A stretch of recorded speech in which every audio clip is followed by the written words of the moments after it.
faced us during the same event, as Dr. said, in EGH, European Gaza Hospital, in the first advanced laparoscopic surgery training program to be held in Gaza, in collaboration of the MOH, Norbank, and the Qatar Red Crescent.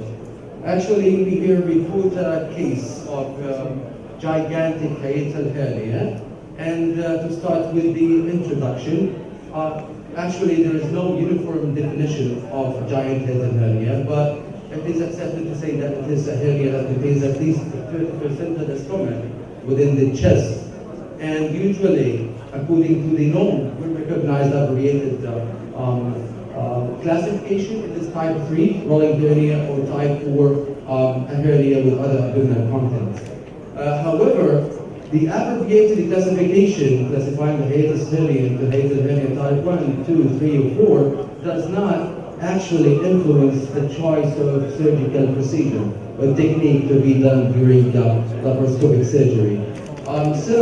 Ospano suggested, and his friends suggested, a more specific and more practical classification of hiatal hernia considering important factors such as the width, and it is actually the most important among these, which represents the radial tension of the hiatus, classified into W1 through 4, and the figures in bold here represent the findings of our case. It was more than 8 centimeters wide in CT scan, 8.5, 8.3, and the length as well, L1 through L3. Here we face a hiatus hernia of approximately 7 centimeters long. The graded short esophagus, which is usually less during laparoscopic approach. We have a short esophagus less than 4 centimeters. And of course, if the hiatus hernia is recurrent or it is the first time to be done. These factors should be considered because they actually influence the recurrence and the success of surgery. The background of this, we should achieve tension-free repair of the hiatus. It is the key step for laparoscopic hiatal hernia repair. Usually this is achievable by simple posterior suture pleuroplasty, but in the face of gigantic hiatus, and the pleural are non-compliant, and the radial tension is elevated, the primary repair is impossible or only achievable under significant tension. And as we know, tension usually leads to hernia recurrence even in the groin hernias. Surgeons usually have several options when they are referred with gigantic hiatus, well-known surgical steps to do or procedures to do. For example, using a mesh, which has a high rate of recurrence, and to use local vascularized tissue flaps, such as serous ligament or falciform ligament, or to do pleurotomy and intentional left-sided pneumothorax. This was based on the observation of Bradley. When they did incident pneumothorax, they found that the left crust becomes more compliant and medializes, and the tension repair can be achieved. Or they can do diaphragmatic relaxing incision, as we do in the groin hernias, or to perform gastropexy. Actually, this is the weakest among these in the evidence, and should be avoided to perform only gastropexy. These techniques appear to be safe, yet the long-term ability to prevent recurrence need to be validated, although long time to be recognized. Our case here is a 60-year-old lady, and gigantic hiatus hernia is a disease of all ages. She came with long-standing complaint of dyspnea that she related to effort, and this was a little bit confusing, whether it is a mechanical problem or a chest problem. Also, she has frequent attacks of chest pain, gastroesophageal reflux disease, and post-Bradyan abdominal folies. She was a well-known hyperthyroid and hypertensive, but she was controlled. She had hysterectomy 1 year before the surgery. The physical examination generally was unremarkable. We had records of upper endoscopy and the swallow study that reported giant hiatal hernia. We actually depended on CT scan in our preoperative assessment. As you can see in the transverse section, the hiatus is 8.4 centimeters wide. In the coronal section, also almost the same. This is the transverse plane. In the sagittal plane, it is 7.1. And now we no more consider the hiatus as a sagittal slit, It is a rounded opening in which the sagittal plane equals the transverse plane in centimeters. After pre-operative optimization, anesthesia consultation, and patient counseling, we did the laparoscopic approach through a modified lithotomy position. We were faced with a gigantic hiatus, actually big one, and the GE junction, stomach, colon, omentum were inside the chest, high up in the chest. We started the procedure with dissecting the anterior sac, the posterior sac, then exciting them. The crural dissection was completed until the V-shaped meeting of the crura posteriorly. We found them to be widely separated and non-compliant. We cannot approximate them together without tension. Esophagus was lengthened and dissected in the mediastinum until adequate intra-abdominal portion was reached. Posterior Hiatoplasty was done with simple 3 figure-of-8 stitches to the extent possible. It was impossible to close them tight together without tension. So we did Hiatoplasty to the extent possible. 360 degrees of lateral was then, as we could perform. Anterior hiatal defect, actually it was big, as you can see now in the video, was closed first by tension-free suture dining. And what to do? We don't have a mesh. So we had the left triangular ligament, and thanks God it was a fluffy.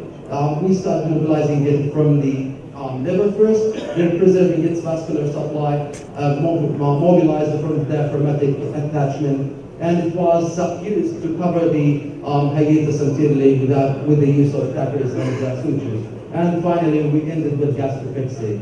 This is the video of قطع الكهرباء قطع الكهرباء في العملية. لا يا رجل المفروض that should be brighter than this. I don't know why. What happened? بدون كده شغلوا من غير الباوربوينت. أنا مبين هنا كويس. أنا هنا مبين كويس. هو في الشغل مبين كويس.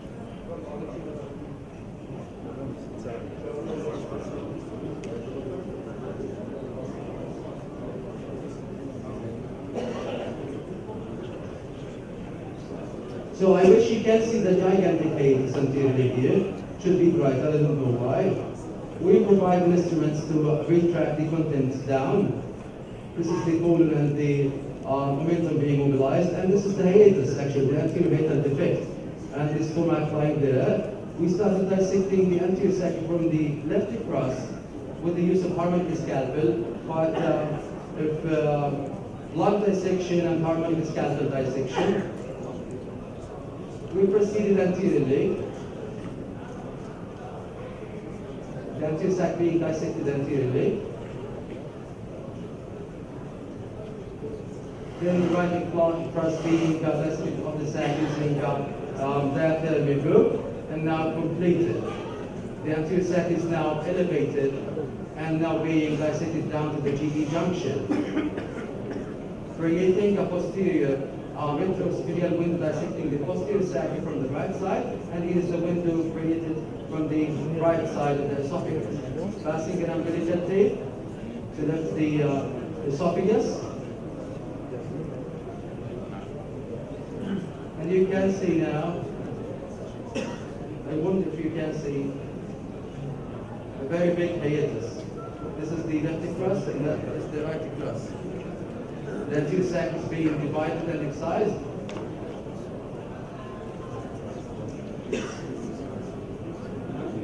The posterior sac is being excised as well.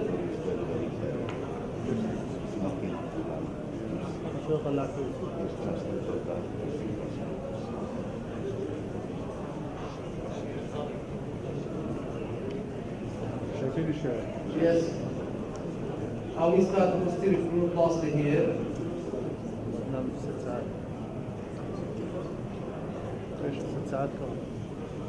عندهم الله يسمح كويس. I don't know, it's brighter here, I can see it very well. And I wonder if you say it is difficult to close the hiatus without tension.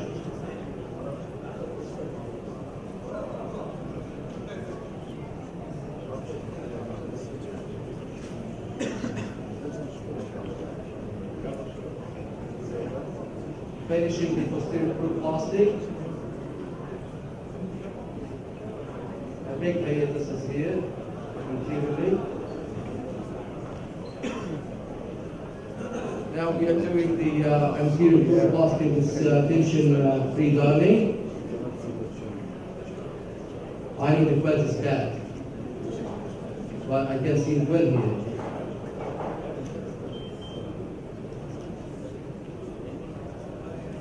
And now the hiatus is being closed anteriorly,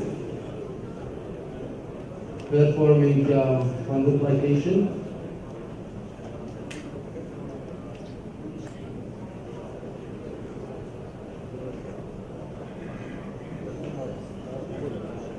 And this is the actual step of the procedure, dividing the left triangular ligament.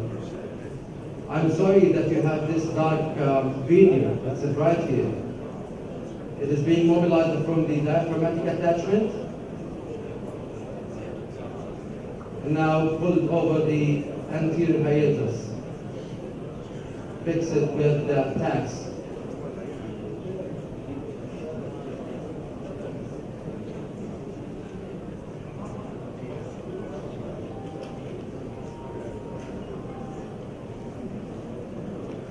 Adequate intra-abdominal esophagus, and this is the final view.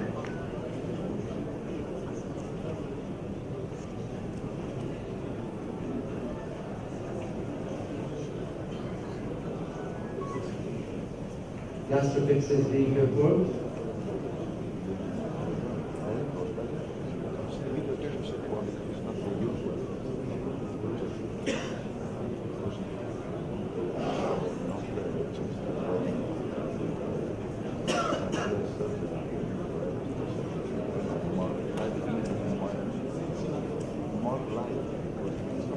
Inspecting what we did.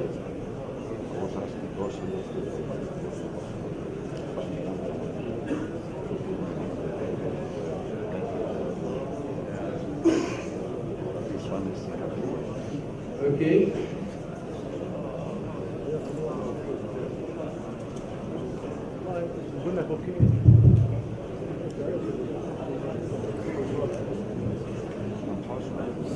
Thank you.